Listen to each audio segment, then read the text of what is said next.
Good afternoon. Welcome back to Passionate World Talk Radio Network, to enlighten, to educate, to entertain.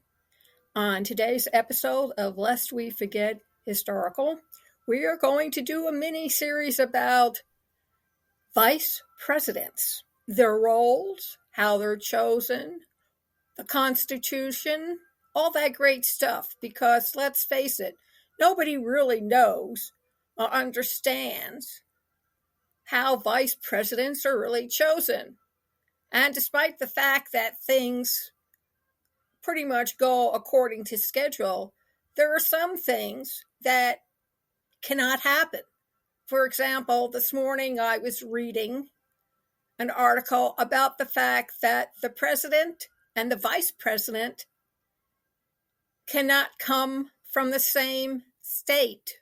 It's in the Constitution. Look it up. I never knew that. They never taught me that in civics class. And I suspect that a lot of people have never been taught much about their government, even in high school or, shall I dare say it, colleges, junior colleges, and universities, or even in homeschooling, which is supposed to be superior, or mentioned in Montessori, which is the alternative to sending your kid to a regular school district. I digress. We're going to start today with the basic history of vice presidents, some of the do's, some of the don'ts, and what you need to know about the controversy with Trump's running partner and the Democratic nominee for president, and who she can choose and have as her VP. So let the games begin. Or I have taken my inspiration and my knowledge from Elizabeth Nix, who wrote an article October 29th, 2023. It was originally published on April 7th, 2017.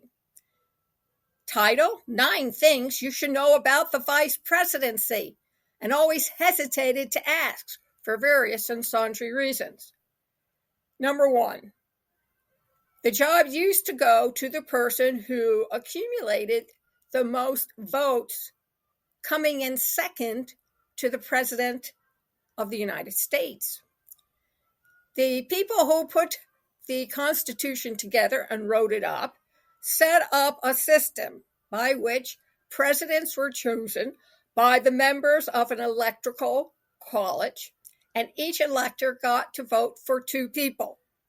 The candidate with the most electoral votes, it had to be a majority, became president, while the second place finisher was awarded the VP title. In 1796, 2 men from opposing parties, John Adams and Thomas Jefferson, were elected president and vice president, and we all know how unspectacular that administration was. The candidate with the most electoral votes was nominated.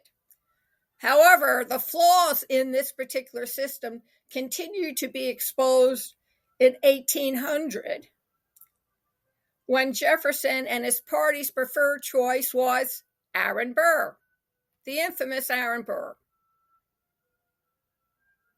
Pulled in the same number of electoral votes, sending the contest to the House of Representatives, which selected Jefferson for president on the 36th ballot. By 1804, the 12th Amendment had been ratified, replacing the original system, with the current one requiring electors to cast a separate vote for the president and for the vice president, and it continues to this day. Lucky us. 2. Who put the Constitution together, but what happened? They didn't give the VP much or anything to do, and that's still pretty much the case. You don't know most of the people who are vice presidents.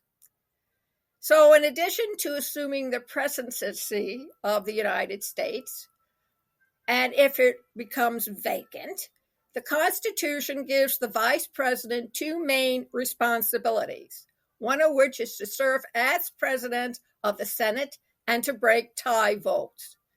John Adams cast the highest number of the breaking votes, 29. By comparison, Joe Biden cast 0 tie-breaking votes during his 8 years in office, while Mike Pence so far has broken 13 tie votes. To date, vice presidents have cast more than 250 tie-breaking votes, according to the Senate Historical Office.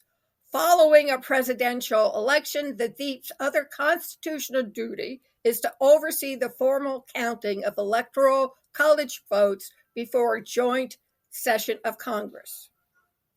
Number 3. Up until recently, the VP had no official home. I always thought he was in the White House. What do I know? What do you know? It wasn't until the 1970s that Congress designated a home on the grounds of the U.S. Naval Observatory in Northwest Washington as the official residence of the vice president. Before that, the VPs lived in their own homes. However, the cost of keeping these homes safe continued to rise over time. And in 1974, Congress designated the 19th century Queen Anne-style structure at the observatory as the Veep's abode. The first VP to live there was Walter Mondale, who moved in with his family in 1977. Since then, each vice president has called number 1 observatory circle home. Number 4, when a VP was sworn in on foreign soil and died soon after he took the oath. William King, never heard of him. Unlucky Vice President number 13 missed his March 4th, 1853 inauguration in Washington because he was in Cuba trying to recover from tuberculosis. After Congress passed special legislation permitting King to take the oath of office on foreign soil, he was sworn in on March 24th in Cuba, making him the first and the last to take the oath of office outside of America. Didn't know you could do that either. I bet half of you didn't know either. Good stuff to know for trivia pursuit. The next month, King left Cuba and sailed to the U.S., arriving at his plantation in Alabama on April 17th. He died the next day, and his tenure in office remains the shortest of any U.S. vice president. We had 2 VPs quit. John Calhoun, America's 7th vice president, served under John Quincy Adams, John Adams' son, starting in 1825. However, in the 1828 election, Calhoun teamed with presidential candidate Andrew Jackson, who defeated Adams. Calhoun was the second of only 2 VPs ever to serve 2 different chief executives. The first was George Clinton, who from 1805 to 1812 was VP under Thomas Jefferson, and James Madison. After clashing, I guess it was their personalities, one would suspect. Calhoun was elected to fill a vacant U.S. Senate seat in 1832 and quit the vice presidency. He was the only VP to resign until 1973 when Spiro Agnew, Richard Nixon's vice president, stepped down after being charged with tax evasions and taking bribes. And our government, and we point the fingers at other governments overseas for the same exact type of corruption. Some got dumped. Abraham Lincoln didn't meet Hannibal Hamlin, his first-term vice president, until shortly after their election. VPs were selected in those days by political parties. When Lincoln ran for re-election in 1864, Hamlin, a former Republican senator from Maine, was dropped as his running mate in favor of pro-union Southerner and Democrat Andrew Jackson in an effort to balance the ticket. That didn't work out too well when he became president, especially during construction. If you don't know any of this history, folks, I suggest you look it up because we have another historical presidential campaign and vice president campaign coming up in November. Among other chief executives who replaced their VPs is Franklin Roosevelt. FDR's VP for his first term was John Nance Garner, who cheerfully described the vice president as, quote, not worth a bucket of warm piss, unquote. Ran unsuccessfully for the presidential nomination against his boss in 1940.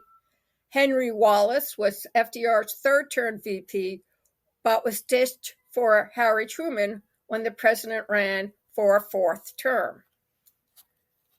And some presidents went without a second in command. Who knew? Prior to the ratification of the 25th Amendment in 1967, there was no official procedures filling a vacancy for the vice presidency. If a VP passed away or moved into the Oval Office because the president had died, the VP slot would stay empty until the end of the presidential term. Before 1967, 8 presidents and 7 vice presidents died while in office, adding up to a total of some 37 years that the U.S. was without a vice president. Today, if the VP office becomes vacant, the president nominates a successor, who then must be confirmed by a majority of both houses of Congress. Number 8. For more than a century, no sitting VP broke the Van Bruin jinx. How about that? And I never heard of the Van Bruin jinx. Wonder what that's all about. Let's see. Vice President Martin Van Bruin was elected to succeed President Andrew Jackson in 1836 and went on to serve a single term in office. After that, no incumbent VP won the White House or broke the so-called jinx until George H.W. Bush in 1988. In the century between Van Buren and Bush, 8 chief executives died in office and 1 resigned, and their vice presidents became the president. No VP since Bush has been elected president. Al Gore attempted to do so in 2000, but lost to George W. Bush. Well, we know that the jinx has been broken because Biden was vice president to Obama, and he became president of the United States. So much for history. Number 9, several of the vice presidents have been Nobel Prize winners.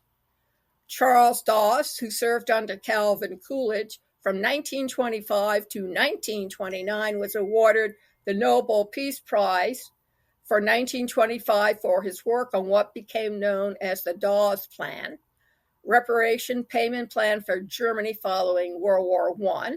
Al Gore, VP from 1993 to 2001 under Bill Clinton, won the prize for 2007 for his efforts to raise awareness about climate change. And additionally, Theodore Roosevelt, vice president from March 1901 until September of that year, when he became president following William McKinley's assassination, was given the 1906 prize for negotiating the end of the Russo-Japanese War, 1904 to 1905. So, my friends, stay tuned. The series will continue next week about the Constitution, about how modern-day presidents choose their VPs, and especially about how people are getting very uncomfortable with Mr. Trump's choice for vice president. Thank you very much for listening. You can hear this all over again at youtube.com/PWR Network, pwtalkradio.com, facebook.com/Passionate World Radio, https://passionateworldtalkradio.com/blogs. And this program is sponsored by 2 companies. One, Ruby, RUBI.ai. And you can find all the information and a demo and the place to sign up with at https://esc73.tryrubi.ai. And the second thing, we offer the Obstacles of Podcasting Training Certificate course. Check it out at https://edusatioworldradio.com/masterclass. Come and join the fun. Thank you very much for listening, and remember, stay tuned.